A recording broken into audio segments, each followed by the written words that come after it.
یاد رکھنا حضرت موسیٰ کی قوم کا وہ منظر آپ نے سنا ہے؟ حضرت موسیٰ کا اس قوم کا میں منظر آپ کے سامنے بتا رہا ہوں۔ حضرت موسیٰ کہ اس قوم کا منظر، جو سمندر کے کنارے وہ قوم رہا کرتی تھی، سمندر کے کنارے۔ اب اللہ تعالیٰ کا حکم ہوا کہ اے بستی کے لوگوں، تم مچھلی کا شکار اتوار کے دن کرنا، سوموار کے دن کرنا، منگل کرنا، بدھ کرنا، جمعرات کرنا، جمعہ کرنا، اے بستی والوں، لیکن سنیچر کے دن تم شکار مت کرنا۔ یہ اللہ کا حکم ہوا۔ ان کے یہاں سنیچر بڑا پوتر دن تھا، جیسے ہمارے یہاں جمعہ کا دن بڑا مبارک دن ہے، اور جمعہ یہ دنوں کا سردار ہے۔ جمعہ کا دن ہمارے لیے بڑا پوتر دن ہے اور بڑا مبارک دن ہے، اور یہ دنوں کا سردار ہے۔ ایسی ہی یہودیوں کے یہاں سنیچر بڑا پوتر دن مانا جاتا تھا۔ اللہ کا حکم ہوا، نبی کے ذریعے سے بتایا گیا، آئی سمندر کے کنارے رہنے والوں، مقام تی کے اور بحر کلزوم کے بغل میں رہنے والوں، بستی والوں، سنو، تم سنیچر اتوار سوموار منگل بدھ جمعرات جمعہ، سنیچر کو چھوڑ کر کے تم اتوار سے لے کر کے جمعہ تک جتنی ساری شکار کر سکتے ہو کر لینا، لیکن سنیچر کے تم شکار مت کرنا۔ میرے پیارے ساتھیوں، یہ اللہ کی طرف سے ایک آزمائش تھی۔ جیسے اللہ تعالیٰ فرماتا ہے کہ تم اپنے بیوی کے ساتھ تم جیسا چاہو ویسا کرو، لیکن اے مسلمانوں، تم اپنے بیوی کو چھوڑ کر کے تم اگر کسی غیر لڑکیوں کی طرف اگر تم نے نظر کی ہے تو یاد رکھنا، تمہیں اگر تمہاری نظر اگر غلط کی طرف جا رہی ہے تو کل قیامت کے اللہ تبارک و تعالیٰ تمہیں اس کی وجہ سے سزا بھی دے گا، اور تمہاری نظر کی وجہ سے تمہیں گناہ میں شامل کر دیا جائے گا۔ یہ اللہ کا حکم ہے۔ قل للمؤمنین یغضوا من ابصارہم، یہ اللہ کا آرڈر ہے۔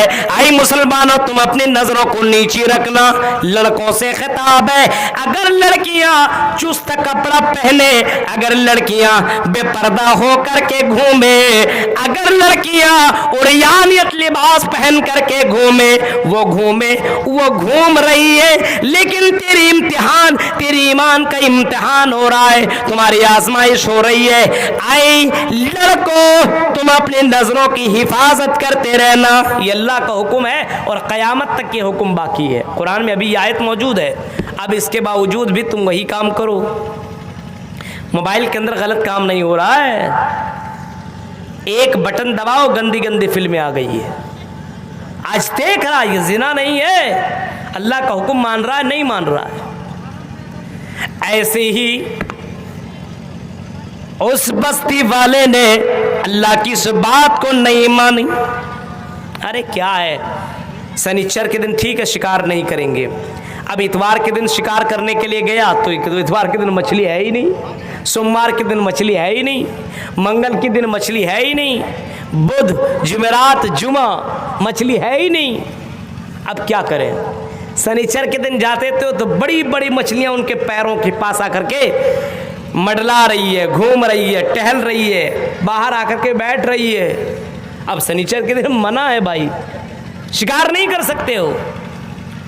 بڑے بڑے شکاری روزانہ مچھلی کو دیکھتے تھے، سنیچر کے دن، اتوار کے دن مچھلیاں نہیں ہیں۔ یہ اللہ کی طرف سے ایک آزمائش تھی۔ مٹیا کے لوگوں، پورنیا کے لوگوں، قرآن کی آیت کے اندر، قرآن 9ویں پارے کے اندر یہ واقعہ باقاعدہ بیان کیا گیا، مفسرین کرام نے واقعہ لکھا ہے۔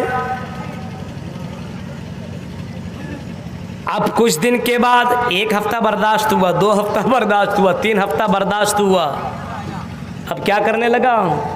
3 ہفتہ کے بعد سنیچر کے دن شکار نہیں کرتا تھا، لیکن سنیچر کے دن وہ لوگ اسی سمندر کے اندر ایک نالی بنا دیتے تھے دور تک، اور گڈھا کھود دیتے تھے بہت بڑا، اور وہ نالی سے مچھلیاں تیرتے ہوئے اسی گڈھے میں چلی جاتی تھی۔ اور یہ لوگ کیا کرتے تھے، شام کے وقت وہ نالی کو بند کر دیتے تھے، اور شکار اس دن نہیں کرتے تھے، نالی بند کر دیا، اب مچھلیاں تیر کر کے پھر سمندر میں جا نہیں سکتی تھی۔ یہ ان لوگوں نے کام کیا کہ ہم لوگ تو سمجھ لیا شکار نہیں کر رہے ہیں، ہم اللہ کا حکم کو مان رہے ہیں۔ کچھ لوگوں نے کہا کہ تم تو بڑے چونا لگا رہے ہو اللہ کو، یار یہ تو بڑا غلط کر رہے ہو، یہ ایسا تو نہیں کرنا چاہیے، آج کے تم شکاری تو ہے یہ۔ کچھ نے کہا کہ یہ کام مت کرو، اللہ کا عذاب نازل ہو جائے گا۔ تین گروہ تھے۔ ایک نے کہا کہ یہ کام مت کرو، اللہ کا عذاب نازل ہو جائے گا۔ ایک خاموش رہا، کچھ نہیں کہا، کر رہا، کرنے دو، مجھے سے کوئی مطلب نہیں ہے۔ اور تیسرا گروہ جو یہ کام کرتا تھا، جب یہ کام کرنے لگا اللہ کے کام، اللہ کے فرمان کے خلاف ورزی ان لوگوں نے کی، ایک دن ایسا ہوا کہ رات میں وہ لوگ سوئے تو اللہ کا عذاب نازل ہوا۔ جن لوگوں نے برائی کے کام سے لوگوں کو منع کیا تھا، میرے بھائیوں وہ لوگ تو بچ گئے، لیکن جن لوگوں نے منع نہیں کیا، جن لوگوں نے غلط کام کیا، جن لوگوں نے شکار کیا، وہ لوگ بندر بنائے گئے اور سور بنا دیے گئے۔ جب صبح کے وقت ان کے گھروں کو آواز دی گئی نکلو نکلو، تو کھوں کھوں کی آواز آنے لگی۔ جب ان کے دروازے کو توڑا گیا تو وہ لوگ بندر بن گئے تھے اور سور بن گئے تھے، جن لوگوں نے اللہ کی بات کو نہیں مانا تھا۔ اے قوم کے لوگوں، اے مٹیا اور رانے پترا اور پورنیا کے لوگوں، دعوت کا کام کرو، اللہ کے پیغام کو عام کرو، نماز کی پابندی کرو، حق کا کام کرو، غلط کام کا سپورٹ بالکل نہ کرو، ورنہ کہیں ایسا ہو کہ اللہ کا عذاب نازل بھی ہو سکتا ہے۔ میرے بھائیوں، موت کی کوئی گارنٹی نہیں ہے، آج ہماری تو کل تمہاری باری ہے، کوئی حقیقت کوئی گارنٹی نہیں، اور موت سے کوئی بچ نہیں سکتا ہے۔ دنیا میں کوئی ایسی ہستی آئی نہیں ہے جسے موت نہ آئی ہو، ہمیں اور آپ کو بھی موت آئے گی۔ موت کے آنے سے پہلے اپنی زندگی کے اندر بدلاؤ کرو، اپنے سماج کے اندر بدلاؤ کرو، اختلافات کو ختم کرو، حسد کو ختم کرو، اور ایسے کام کرنے والے کا سپورٹ بھی کرو جو دعوت کا کام کرتے ہیں، اور اپنے اخلاق کے اندر اونچا اخلاق بنانے کی کوشش کرو۔ محمد رسول اللہ جیسی، محمد رسول اللہ نے فرمایا کہ اگر تمہارا مسلمان بھائی کچھ کرتا ہے تو اس کو معاف کر دو، معاف کر دو۔ یہ اللہ تبارک و تعالیٰ کو بہت زیادہ پسند ہے۔ اور اپنے اندر ایسے اخلاق پیدا کرو، اپنے اندر ایسے اخلاق پیدا کرو کہ کل قیامت کے دن جب تمہیں تولا جائے تو تمہارا ترازو تمہارے اخلاق کی وجہ سے بھاری پڑ جائے، کیونکہ اللہ کے نبی صلی اللہ علیہ وسلم نے فرمایا قیامت کے دن وزن کرنے والے اعمال میں سب سے وزنی اخلاق لوگوں کے ہوں گے۔ آج مسلمانوں کے اخلاق بہت ہی زیادہ کمزور ہیں، بہت زیادہ کمزور ہیں۔ قل ان الموت الذی تفرون من، جب موت سے کوئی بھاگ نہیں سکتا ہے، جب موت آنی ہے، محمد رسول اللہ کو آئی موت، ہمیں بھی موت آئے گی۔ محمد رسول اللہ کے صحابہ کو موت آئی، ہمیں بھی موت آئے گی۔ نبی سے پہلے حضرت موسیٰ کو موت آئی، جو حضرت موسیٰ کی بعد جب حضرت ملک الموت آئے اور ملک الموت کا فرشتہ آ کر کے حضرت موسیٰ سے کہا اے موسیٰ میں تمہیں موت کے گھاٹ اتارنے کے لیے آیا ہوا ہوں، حضرت موسیٰ نے ایک تماچا لگایا، ایک تھپڑ لگایا، ایک گھوسا مارا، جس کی وجہ سے ملک الموت کی آنکھ کی بینائی چلی گئی۔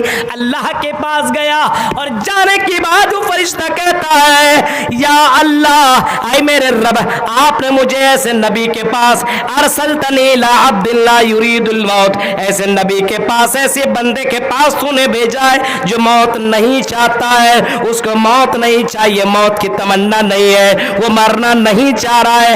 اللہ تعالیٰ نے ان کی بینائی واپس کر دی اور کہا کہ فرشتے جا اور موسیٰ سے پوچھ اے موسیٰ تو دنیا کے اندر کب تک زندہ رہنا چاہتا ہے، اور ایک جانور ایک بیل کے اوپر اس کا ہاتھ رکھنے کے لیے بولو، جب ہاتھ رکھ دے تو اس کے ہاتھ کے اندر جتنے بھی بال ہوں گے ہر بال کے بدلے ایک ایک سال کی زندگی بڑھا دی جائے گی، اس سے بول دو۔